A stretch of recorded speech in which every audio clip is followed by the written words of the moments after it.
didn't have these problems before, and now they do.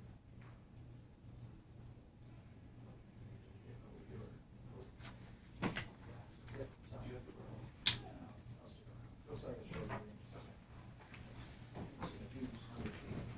Who just said it was a short meeting? Excuse me, first of all, I know Chris Kenny, this is no Chris Kenny. Are you sure? I see. Are you sure? I know. You think you don't. It's true, you know, that's the point. Like you show the, if you show the mass That's singer, right. the mass sing. You notice I like framed that. I did in my head, oh, that was I pretty didn't know quick. my son was that No. close. Well, Has it been here the whole time? Yeah, can I take a picture of it? Well, if you're still in the hall, you know, so I figured, you know.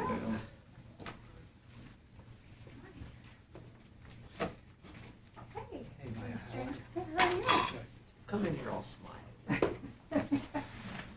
It's Thursday. Great.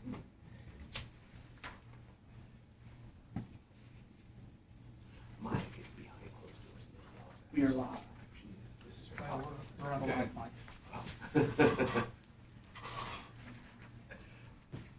Anyone calling in?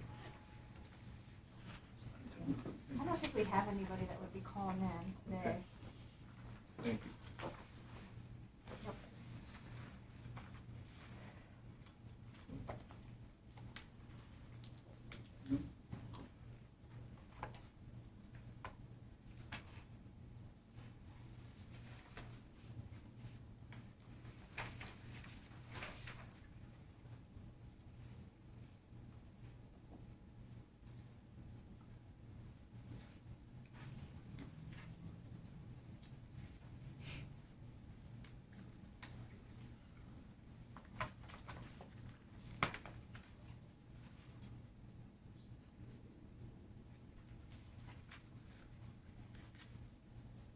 Nikki. Yes, Nikki's the only one that's not, maybe she's calling in.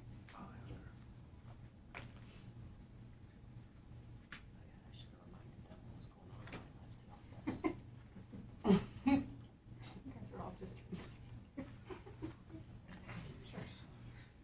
This is upstairs. Senior in college or sophomore in college. Yeah, I knew she was doing it all the time. My daughter just didn't come home. She's home.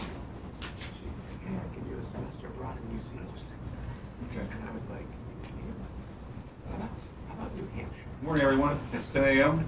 We ask you to please rise for the third and pledge of allegiance before we convene the Commissioners' Public Meeting. Dear Heavenly Father, we thank you for this day and your purpose for it. We ask you for your guidance throughout the day and provide us the wisdom and guidance to do your will. Steer our attentions to always be in accordance with your righteousness. May we give you the praise and glory when we succeed. Keep our hearts and minds safe from pride and selfishness. May we keep you and your love as our guiding light when we set out to accomplish our goals and vision. Let us spread joy, peace, and goodness as we perform our work. Lord, we hear in the news of law enforcement and EMS workers facing acts of violence. We pray for each life that leave their home every day, that you protect them as they serve and assist their communities. May your hand be over them and guide them safely. We thank you for their lives of service. These things we humbly pray in your name. Amen. Pledge allegiance to the flag of the United States of America and to the republic for which stands one nation, under God, indivisible, with liberty and justice for all.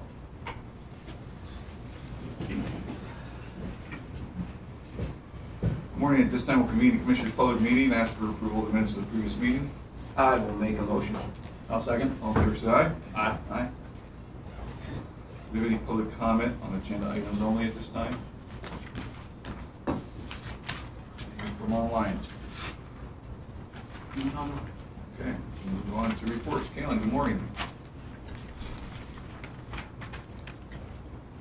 Good morning, Commissioners. I have presented for your ratification invoices due through February 28, 2024, to be paid on February 21st, 2024, for $413,656.61. The breakdown is as follows, with 57.99% being funded by the general fund, at $239,872.51. 15.05% is being funded by pass-through grants and other monies at $62,260.56. 24.43% is being funded by RMS at $101,049.46. And 2.53% is being funded by escrow at $10,474.08. Okay, get a motion to accept the accounts payable. I'll make a motion. I'll second. Any questions or comments? No. Hearing none, all fair side? Aye. Aye. Thank you. Thank you. Good day.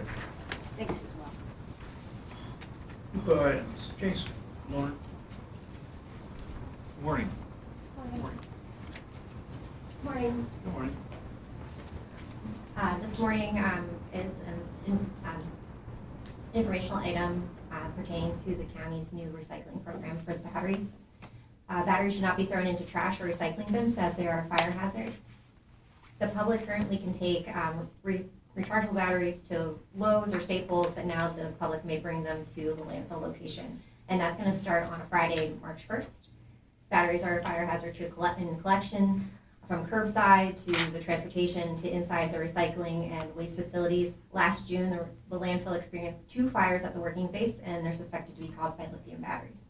Every day, we're seeing batteries come across the recycling lines and experience many near-miss fires. And those fires we see at the tipping floor to baled items. So the baled items, when they're compressed for transportation, we've seen them smoking and have to put them out. We've been very lucky to put them out before any hazards has happened where we had to lose the whole building. And commonly what we're seeing are drill or tool batteries or toys with self-containing batteries inside them, vapes, and household batteries. None of those items should be coming across the line. None of them should be coming in the trash or into recycling. At this moment, there's not much push, so we are putting the effort into preventing any future harm and damage. So we're asking to help spread the word to keep the batteries out of the trash and out of recycling. And for collection with the batteries, to tape the terminals, that's the shiny sides, with clear or packing tape until proper disposal. Not to store for a long time, especially rechargeable batteries, and absolutely no longer than 1 year. To take the batteries to proper locations, again, if they're rechargeable, they can go to Staples or to Lowe's. For single-use batteries and rechargeable, they can come to our facility at the landfill. So when coming to the landfill, it's similar as if you're bringing trash or TVs. They go across the scales, and we have a proper container for these collections. And we're going to also keep those batteries separated by chemistry type. So there's different types of batteries, and I'll get to what we accept. And we'll accept from residents in our service area to keep these items out of the waste and recycling streams. And our service areas is Lycoming County, Northumberland, Union, Snyder, Montour, and Columbia. So the batteries that we accept for recycling are alkaline batteries, and that's AA, AAAs, etc. Lithium batteries, that's rechargeable type of lithium batteries, and the single or the non-chargeable, so single use, and that would be like a button cell battery, like a hearing aid or a watch battery. Nickel cadmium, nickel metal hydrate, those are usually rechargeable batteries and found in toys and tools. Battery containing items, we're also going to be accepting items that have batteries or items that batteries can't be taken out of. If they can be taken out of, we want them separated. If they can't, they can go into a separate box that's, the collection box is about 4 feet by 3 feet by 3 feet. So there is a limitation to how big that item can be. And then we do accept lead acid car batteries, lead acid jump start packs, and for damaged batteries to contact our office first to handle that correctly. So what we can't take are vapes and electric vehicle batteries, and again, any large items. So there will be a press release on Monday, February 26th. Information will be posted on our website, lcrms.com/batteries. And this program is just the start. We expect it to evolve as it grows. And Jason's going to speak a little bit of the fire hazards because he just attended the lithium battery training.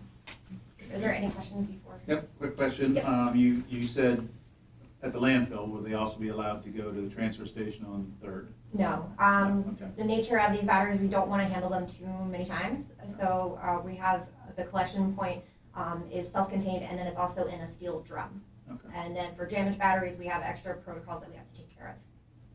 Thank you. Thank you. I just, Yeah, well, you said it's not for car battery. Nope, lead acid car batteries. We do accept them. We Yep, have been. we have been Not electric, accepting those. not electric. Not electric car, car but Not electric vehicle cars. batteries. Okay, Yeah. but regular car Regular car battery. Okay, batteries. gotcha. Nobody wants the electrical vehicle. No. That's what you're gonna talk about, isn't it? Well, yeah, to some extent. Commissioners, when educating the public, you try to draw a visual. So I always, when we're talking about glass recycling, I always tell the citizens, hey, open your refrigerator door, in your mind, open the door, and try to see what's still glass. You know, there's very little glass products in your fridge. So what I tell you with batteries is just sit quietly and think to yourself, what is on you? What are you carrying right now that's electric? What has lithium batteries on you? Watches, cell phones, your hearing aid batteries. They have become so much of a part of society that the idea of trying to eliminate or change it's just impossible. It's until a product better than lithium, denser than lithium is discovered or made, you will be stuck with lithium batteries. This isn't a 10-year problem. This is going to be in the next 30, 40 years. We will still have them in our society. They are that good.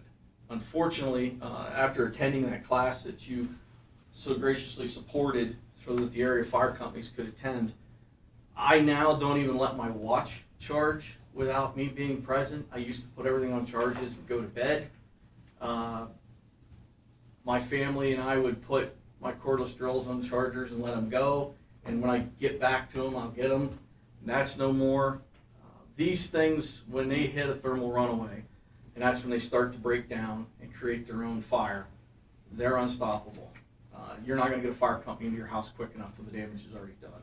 So one of the problems that we have is, so take GoPro cameras, batteries. I have GoPro batteries right now that are swollen. They're not destroyed, but they won't fit into my GoPro. That is technically already a damaged product, and I should be cautious. It's sitting in my bedroom on my dresser, telling me I gotta order a couple more. We are definitely concerned about isolating damaged batteries, and the batteries that have been coming across our sort line or in the working phase. If it's crushed or damaged with our processing, we don't know it until the smoke starts, the fire starts, and then it's a runaway. The gas that comes off of lithium batteries is toxic, very dangerous, not to mention it creates its own oxygen, so it's pretty self-sufficient for a fire.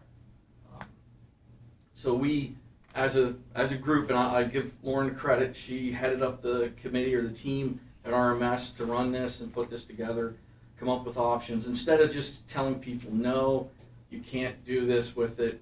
You know, so many folks are saying, what are we, you know, we have piles of this stuff, what are we gonna do? And it's not so this is an option. I just beg the public to be patient, read the instructions. I say that again, read the instructions. Please cover the terminals, get a hold of our office for any questions. Our staff is there, they can answer questions. Just trying to help alleviate the backup with these batteries, because the batteries sitting around are an issue. They can hit thermal runaway through several ways, whether it be damage, jarring around other batteries. That's the one problem with car batteries, your Teslas and your Neons or your Nissans and stuff, is once the one cell hits thermal runaway, it takes the rest of them with it. And the fire companies have a challenge of trying to dump 30, 40, 50,000 gallons of water on a battery, and if you did save half of it, you saved half of it, you're not going to use it, but then you've just created a product that the fire companies have to be careful. A lot of fire companies now are figuring out they have to follow the tow company back to the yard where they parked the car, because the car still poses a risk of taking off again. New York, in that training we learned the FDNY, they use a 30-day isolation for those products that are damaged. So if the batteries completely incinerate and burn off, you're just stuck with scrap steel, but you've caused a lot of damage wherever you have those incidents. So I can't stress it enough how dangerous these are. Not to make everybody paranoid, but we really walked into this one as a society, smiling, thinking, boy, these are great. My cordless drill will run for hours. I can build half my deck and not recharge. Unfortunately, the the aftermath is we are stuck with a product that's very dangerous, so. Jason, Yes, share sir. the story with the laptop video that you guys. Oh, in the training, we had a laptop video showed to us. A man and his young child were in their living room, and by the time the laptop took off and the gas, you see the gas cloud and the fire, he had just enough time to grab his child and get out the door. So often people are taking scooters, parking them at their doorway of their apartments to charge. Unfortunately, you're blocking your only means of egress. One of the main ways that these batteries are having overheating or going to thermal runaway is their battery management system, the BMS.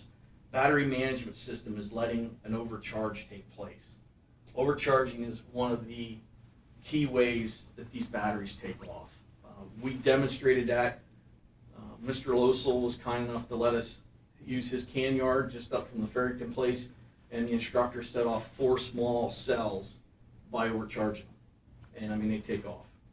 So it was real world training. Most of the county was represented, and other counties were represented by the fire companies. It was an excellent training. I highly recommend anybody who has questions, they can follow hazmatguys.com. He's got Instagram and in the works, but there's a lot of training out there and a lot of lessons to be learned. And we have still more to learn because the manufacturers have really no responsibility. They can pretty much make what they want. So I appreciate your time for this. More to follow. I'm sure you as the board will be getting phone calls and questioning. I hope that Webb and the newspaper will follow us up with Lauren and ask some questions of their own, and we can always have them over for pictures and so forth. So, Thank you, Jason. yep, thank you. Before you run, when you said covering the terminals, just for tape, like Yeah, what? clear tape over the leads. So like Scotch tape just works. Yeah, well, a little heavier than that probably. That's fine if that's all you Packing have, tape? but Packing packing tape, yeah, Okay, but it doesn't have to be duct tape. no, No. and preferably not. But duct Yeah. tape's worse. It's easier for us to see what the chemistry of the batteries too. That makes sense.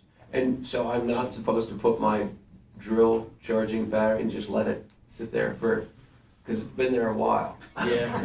Mine are too, so they're on workbench. I was just thinking I should As go long as home. it- I should go home at lunch and take that out. Yeah, as long as it's not overcharging, you'll be fine, but one of these days, But when it does overcharge, when I it got a does problem. overcharge, I mean, your quality products, typically we're not having problems. I mean, I charge my Apple phone every other day. Never thought about it. Now, when I come home, I'll plug it in while we're eating supper and so forth, because I just, even though it's a good product, it's quality, and it's good lithium construction, and all the components that go with it, I'm just paranoid now. So I was gonna say, you said you're not trying to make us paranoid, but you did. I am. Personally, I sat through the training, and the other 5 employees that we sat through, we all walked away and were like, we're going home and unplugging our batteries. Just had no idea.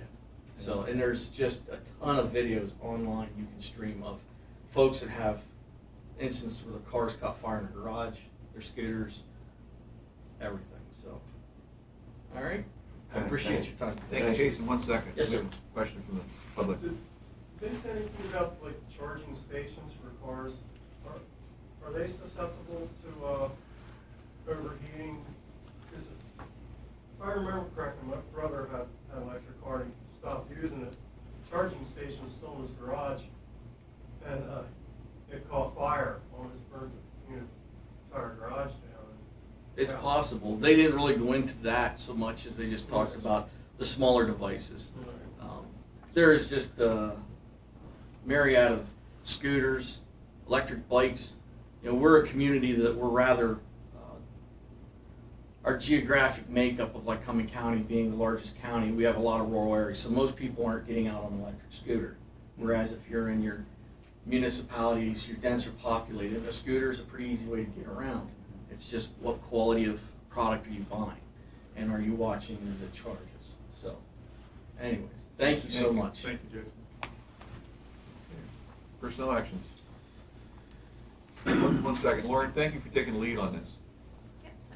Forming a committee to bring this to Lycoming County and put it at the forefront of information.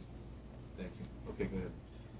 All right, Commissioners, seeking your approval on the following personnel actions as conditional offers of employment subject to the successful completion of a background check and all other employment conditions as outlined in attachment A.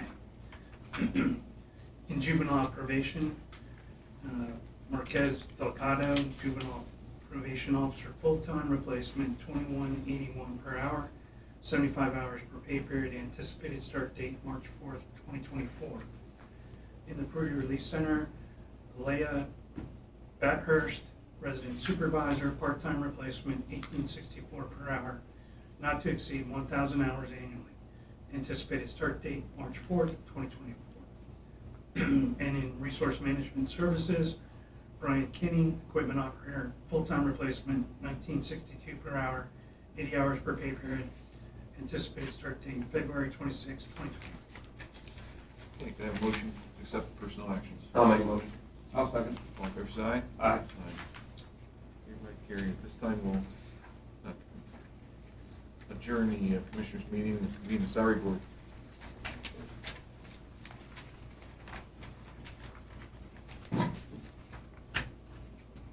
Salary board, seeking your approval of the salary board minutes of the previous meeting, February 15th, 2024. Okay, motion?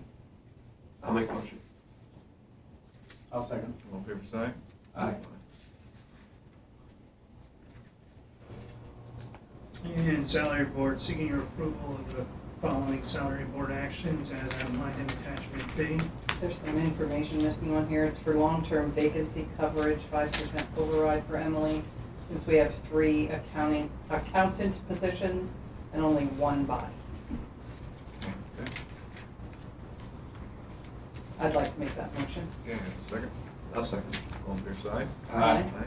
Hereby carried. Thank you. Thank you. Okay, we'll adjourn the salary board at this time and convene the reconvene the Commissioners' public meeting. 6.1, controller. Asking for you to approve the payment of the 2024 ADEC, which is the actuarially determined employer contribution in the amount of $400,000. This will be paid in 2 payments, $200,000 in June of 2024 and $200,000 in December of 2024. It is a 2024 budgeted item. Okay. What does it do, the actuarial determined? So each year, the actuary looks early in the previous year, so in 2023, at what's happening within the retirement fund and says, I'm thinking this is what you're going to come in at needing to contribute as a county into your retirement fund in the following year, so that you can put something into your budget. So last year, he said, I think you're gonna need to put 400,000. In about August of this year, we'll get the actual figure, but historically, the commissioners have put in what they budget, hoping that it's above what it comes in at actually, because then you're not kicking the can down the road, you're putting a little extra money in because the employer should be putting money in, so that we balance out against what the employees are putting in for what is the county's portion of the retirement fund. Okay, so this is just like when a person pays their estimated taxes, Exactly. basically? Yep. Okay. All right, do we need a motion? What do we have? So, Okay. Go ahead and do the motion. Motion first? Do the motion first. Okay, I'll make the motion. Second? I'll second. Any questions? No, I just to clarify, so this, for the public, I mean, this can go up and down annually. This is a fairly lower one from the past. Extremely low. And I think it's good for everybody to know that Lycoming County's retirement plan is 100% funded, because I think there's a lot of government entities that are not funded. So- It's a very healthy plan. We're in the top 5% of funds like ours for our investments and the thresholds that we meet as far as our investment goes. So we're well diversified, we're well invested, and it is very healthy. Is that top 5% national or state? Yep, national. National. Yeah, it's one of the best. That's impressive. One of the best in the nation. Thank you. And we can see what happens when, Well, I wasn't giving you credit. Well, no, I'll take it though. we can see what happens when a government body ignores, for whatever reason, the pension plan. We see what's going on with the state, where they haven't put money into it. Correct. And the dire need for that to be updated. Well, and historically, the first year that Lycoming County contributed, actually had to contribute, was 2004. And you go back historically, Lycoming County didn't contribute in years that it should have, even though it didn't have to. Because this type of fund was never created that the employer didn't contribute. Okay. And if they even had put $10,000 in back through the 60s, 70s, 80s, 90s, we wouldn't be in a position where we had been up to almost 2 million that we had to contribute. So doing this, when you put 400,000 in, hopefully it comes back that we only have to put 160 in, you've already over contributed, so you're balancing out for future boards and for the citizens to keep it on a healthy level. Okay, thank you. Thank you. You're welcome. Thank you. Okay, thank you. You didn't finish voting, you had a motion and a second. Motion second. Yep. All fair side? Aye. Aye. Aye. Okay, thank you. Thank you. Commissioner seeking your approval on the memorandum of understanding with the Lycoming County Detective Bargaining Unit. And this is for a severance pay. Okay, motion. I'll make a motion. I'll second. All fair side? Aye. Aye. 6.3, Commissioners seeking your approval on the settlement agreement. Okay, motion. Can I have a little more information first? Well, let's, yeah, I was gonna, Okay, Was this with the previous board? it was a previous board and it's a litigation matter, personnel matter. okay. Sure, I'll make a motion. I'll second. All fair side? Aye. Aye.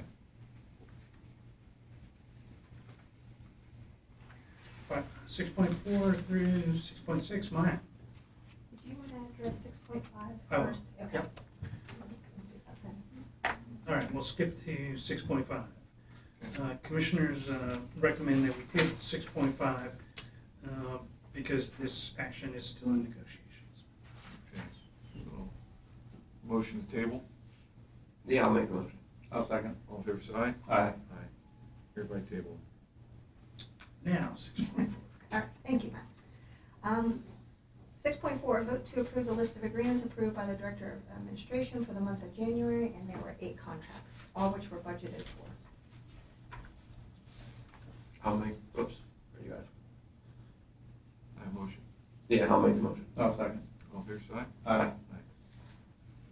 And then 6.6, it's vote to approve the First Amendment to the CDBG agreement. This is for the 2019 CDBG funds. This is just simply to extend the contract period till October 31st so they can complete the projects. Okay, motion? I'll make the motion. I'll second. All fair side? Aye. Okay, thank you. Thank you. Maya, can I ask one quick question on that? Yeah. So the county is, I know in Lowestoft Township, we were always about 3 years behind with Yeah, that's how it is. CBG grant money. That's so just how they We're in work, the same yeah. spot here. Okay. Yep, yep, same deal. Okay, thank you. Uh-huh. 6.7 and 6.8, Jason. Jason, I was so happy for you that you got to come up at the beginning of the meeting. Absolutely. And then I didn't realize you're still the caboose. It's all good. It's all good. Commissioner, 6.7 for your approval is purchase of CS controlled carbonate scale from General Products and Supply in the amount of $20,692.52. This is a budget item. This is a chemical that we use to descale the buildup that we get in our pipes and stuff from leachate and gas collections. It is 2024 budget. Yes. Have motion? Yeah, I'll make the motion. I'll second. All fair side? Aye. I'll make the comment as the previous Oh, I am. sorry. commissioners that it's coming out of your budget, not the county budget. Yes, thank you. Commissioner And that's Mayor a- would be happy with that. Very proud. And that's not that's a chemical? Yes. It's not, okay.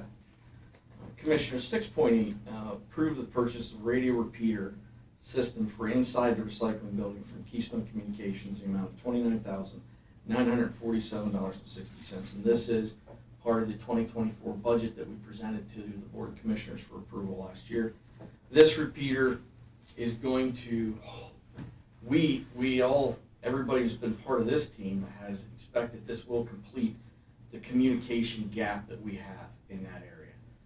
The entire campus of RMS is a nightmare for communication. You have the location, the mountains, the metal buildings, and trying to use radios on the right channels it's nearly impossible. We have brought Keystone in several times. We have all stood at different corners of the building, keyed to mics, trying to get communications talk.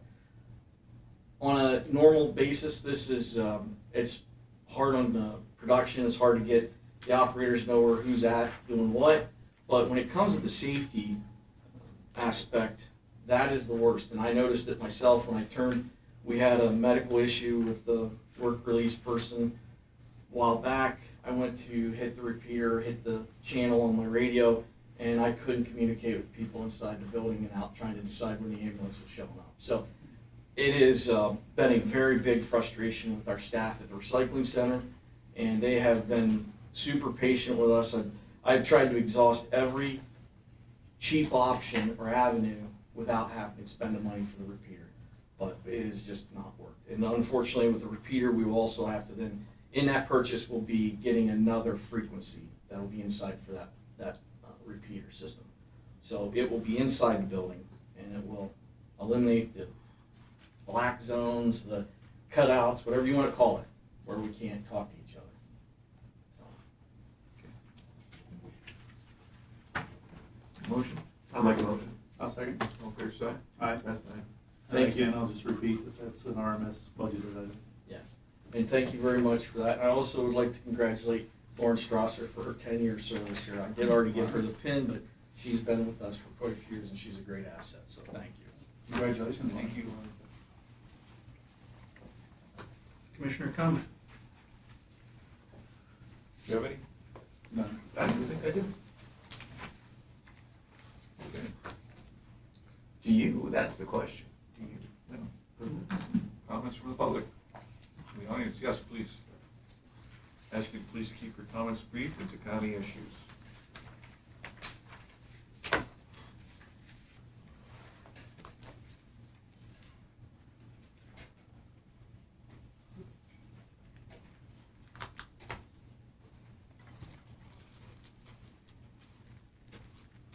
Morning.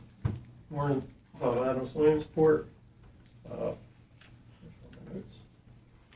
Proverbs 5:12 says, have I hated instruction and my heart despised correction.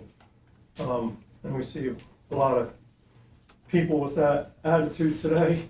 I think, it's, I think it goes back to, when we turn our backs on God in our education system and people decide to not listen to what they're being taught, like basic science. I mean, we're running into these problems with the batteries and things because of this, partly because of the big fear of we're destroying our planet with carbon dioxide and the other gases, and it's just not true.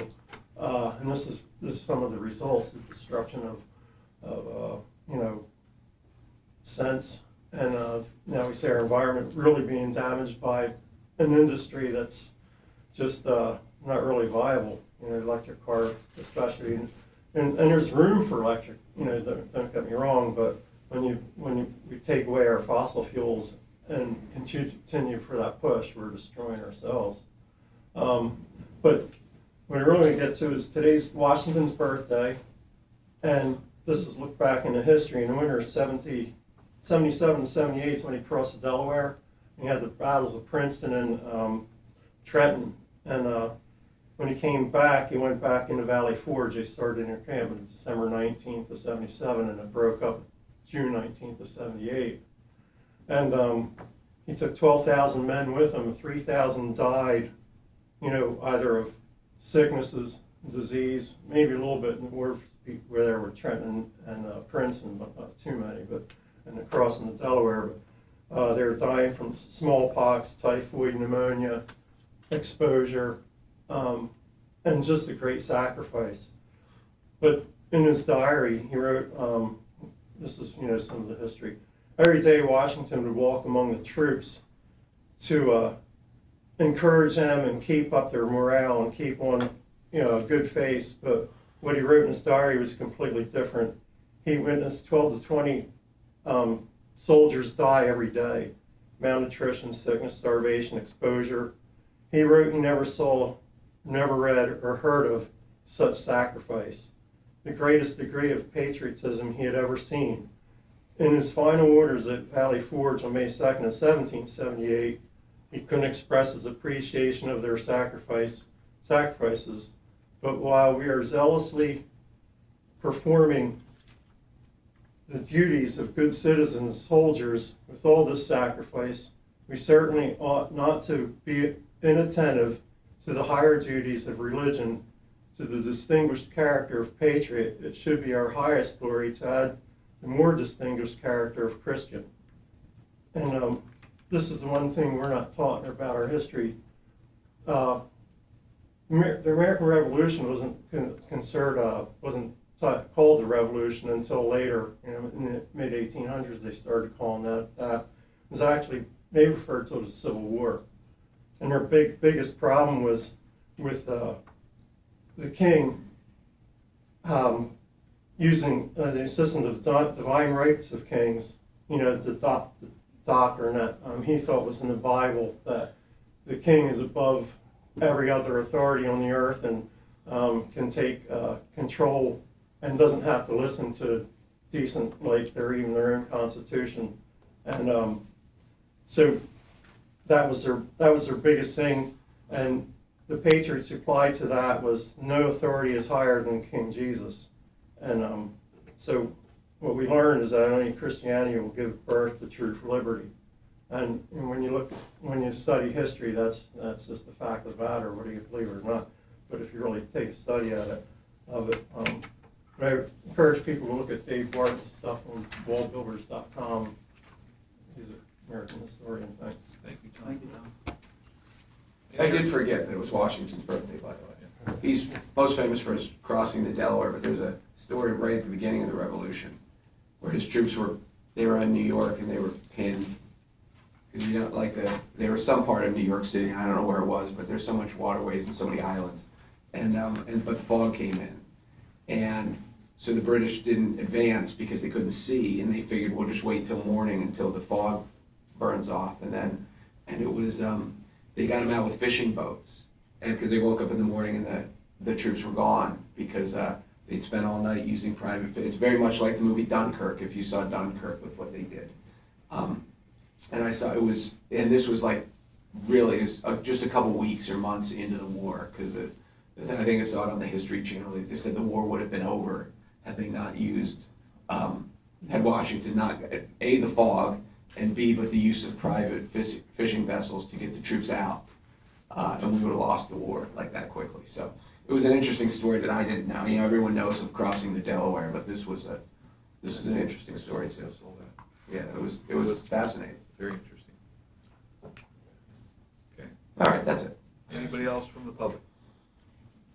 Mr. Stell? Okay. Anybody online? No. Don't encourage him. Don't. Well, you look like you're starting to get off. So. Okay, well, we've completed our agenda, so our meeting will be adjourned. We'll meet again on February 29th, 2024. Leap Day, next Thursday at 10 a.m. Thank you. Leap Day? Yes. For you, I have 3. Yeah.